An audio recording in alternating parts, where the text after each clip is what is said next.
आप सभी को मेरा नमस्कार। पश्चिम भारत विज्ञान मेला 2022-23 के अंतर्गत मैंने एक प्रोजेक्ट तैयार किया है जिसका शीर्षक है जैविक उर्वरक बनाम रासायनिक उर्वरक। मेरा नाम आदर्श साहू है। मैं ग्राम नवागांव कला के चंद्रशेखर आजाद शासकीय उच्चतर माध्यमिक विद्यालय की कक्षा 12वीं का छात्र हूँ। मैं ग्राम नवागांव कला पोस्ट टिप्पणी जिला बेमेतरा छत्तीसगढ़ का निवासी हूँ। मैंने यह प्रोजेक्ट अपने शिक्षक श्री हेमेंद्र शर्मा सर जी के मार्गदर्शन में तैयार किया है। आप सभी इस बात से भली भांति परिचित हैं कि रासायनिक उर्वरक का उपयोग बहुत ज़्यादा बढ़ चुका है, जिसके कारण तरह तरह की बीमारियां फैल रही हैं, भूमि बंजर होती जा रही है। अगर हम चाहें तो इस प्रकार की समस्या को जैविक उर्वरक का उपयोग करके आसानी से सुलझा सकते हैं। मैंने कृषि में उपयोग होने वाली कुछ उर्वरकों की सूची तैयार की है, जो कि इस प्रकार है। जैविक उर्वरक के अंतर्गत गोबर खाद, वर्मी कंपोस्ट, पोल्ट्री खाद, हरी खाद, जीवामृत, कंपोस्ट आदि का उपयोग किया जाता है तथा रासायनिक उर्वरक के अंतर्गत यूरिया, डीएपी, कीटनाशक, निंदानाशक, जिंक सल्फेट, पोटास इत्यादि का प्रयोग किसानों द्वारा किया जाता है। मैंने ग्राम नवागांव कला का सर्वे किया। सर्वे के अंतर्गत मैंने वहाँ के 20 किसानों से वार्तालाप किया। वार्तालाप करने पर मुझे कुछ इस प्रकार से तुलनात्मक जानकारियाँ प्राप्त हुई हैं कि लोग किस कारण से जैविक उर्वरकों का उपयोग नहीं करते हैं। तो हम पाते हैं कि इसका परिणाम दीर्घकालिक होता है, अर्थात रिजल्ट हमें देरी से प्राप्त होता है। गोबर खाद के प्रयोग से खरपतवार में वृद्धि होती है। इसको बनाने की प्रक्रिया काफ़ी लंबी होती है। ये कम मात्रा में हमारे आसपास उपलब्ध है। उत्पादन भी इसके प्रयोग से धीरे धीरे बढ़ता है।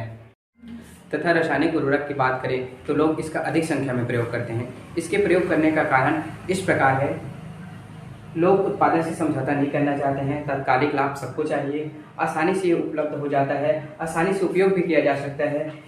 इसका उपयोग करने का मुख्य कारण है लोगों में जागरूकता की कमी। जैविक उर्वरक के लाभ की बात करें तो इस प्रकार है। इससे मिट्टी नरम हो जाती है, मिट्टी की उर्वरक शक्ति में वृद्धि होती है, जल स्तर में वृद्धि होती है, कृषि मित्र जीवों जैसे केंचुआ मछली की संख्या में वृद्धि होती है, उच्च गुणवत्ता वाले व स्वास्थ्यवर्धक बीज उनको प्राप्त होते हैं, विभिन्न प्रकार की बीमारियों से बच सकते हैं, कीटों के प्रभाव में कमी होती है, पर्यावरण को जीवों के लिए अनुकूलित बनाए रखता है। भविष्य के लिए यह अति आवश्यक है। तथा रासायनिक उर्वरक के लाभ की बात करें तो इसके केवल तात्कालिक लाभ हैं। बाजारों में ये आसानी से उपलब्ध हो जाता है, जल्दी असर करता है, उत्पादन में वृद्धि करता है, जिससे मुनाफा बढ़ जाता है। जैविक उर्वरक की हानि की बात करें तो इसके कोई भी हानि नहीं है, इससे केवल लाभ ही लाभ है। तथा रासायनिक उर्वरक की बहुत सारी हानियाँ हैं। मिट्टी कठोर हो जाती है, जल स्तर नीचे गिर जाता है, पर्यावरण प्रदूषण भी बढ़ जाता है, जीव जंतुओं की मृत्यु हो जाती है, पारिस्थितिक तंत्र नष्ट हो जाता है, फसल की गुणवत्ता में कमी होती है, भूमि बंजर हो जाती है, कीटों का प्रकोप बढ़ जाता है, बांझपन की समस्या भी उत्पन्न हो जाती है।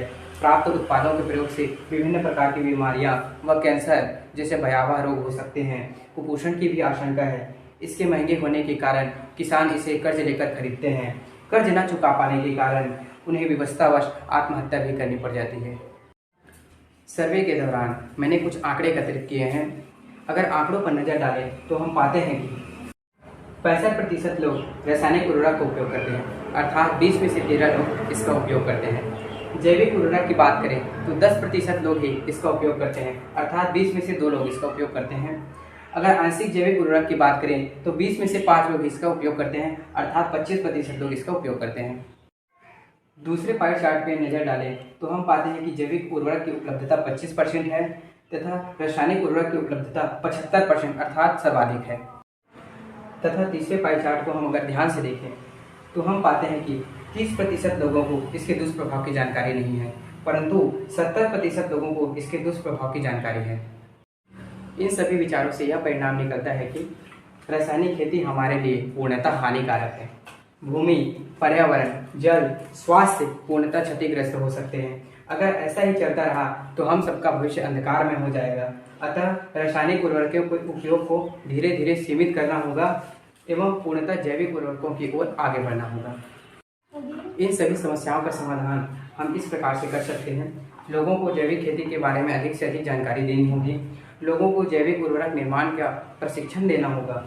Biogas, vermi compost, poultry farm जैसे उर्वरक उत्पादक संसाधन का विकास करना होगा। रासायनिक उर्वरकों के उपयोग को धीरे धीरे सीमित करना होगा एवं पूर्णतः प्राकृतिक खेती की ओर आगे बढ़ना होगा।